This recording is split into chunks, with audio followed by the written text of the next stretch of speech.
Universal law of gravitation it means हर एक object in the universe ये एक दूसरे को अट्रैक्ट करता है with the force and which is directly proportional to the product of mass of the object and inversely proportional to the square of the distance between two objects. Let's explain it.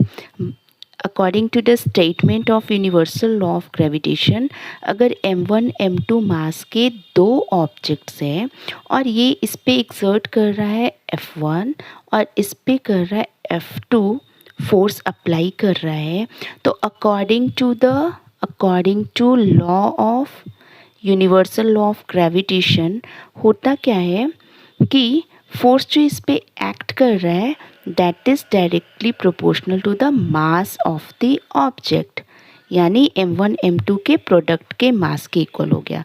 Second क्या statement बोलता है, ये दोनों force जो है एक दूसरे पे जो एक्सर्ट कर रहे हैं, ये दोनों object m1 and m2 mass वाले, वो inversely proportional to the distance. मान लो हमारे बीच का डिस्टेंस है r, तो ये r डिस्टेंस के इन्वर्सली प्रोपोर्शनल होता है उसके स्क्वायर के, तो इन्वर्सली वाले को हम लोग 1/r² कर देंगे। अब हम लोगों ने बहुत सारे वो में देखा है कि जब भी कोई इन प्रोपोर्शनल साइन को हम हटाते हैं तो हम इक्वल टू साइन लगा देते हैं ना, और एक कांस्टेंट ऐड करते हैं। यहाँ पे कांस्टेंट g मान लो, ठीक है, तो g कांस्टेंट लग गया m1 m2 अपॉन r²।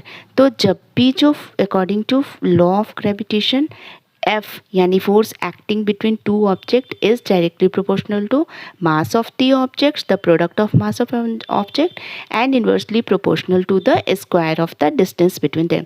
अब g का कुछ ऐसा यूनिट भी तो होगा, तो g को एक तरफ रखो f/r² upon m1 and m2। अब क्या हो गया, f का यूनिट होता है न्यूटन और डिस्टेंस का यूनिट होता है मीटर स्क्वायर बटा kg इंटू kg। अब इसे वन लाइन में कर देते हैं, न्यूटन मीटर स्क्वायर पर kg स्क्वायर। सो g का SI यूनिट आपका हो गया न्यूटन मीटर स्क्वायर पर kg square, that is the SI unit. 6.67 into 10 का पावर -11 न्यूटन मीटर स्क्वायर पर kg square, that is the value of g। अगर आपने इतना लिख दिया तो you will get the full marks. अब इस लॉ के अगेंस्ट होता क्या है, इस लॉ से क्या क्या होता है, जैसे हमारा ग्रेविटेशन लॉ है ना, तो जैसे हमारे टाइड होते हैं वो उत्पन्न होते हैं, नॉट इवन टाइड, जो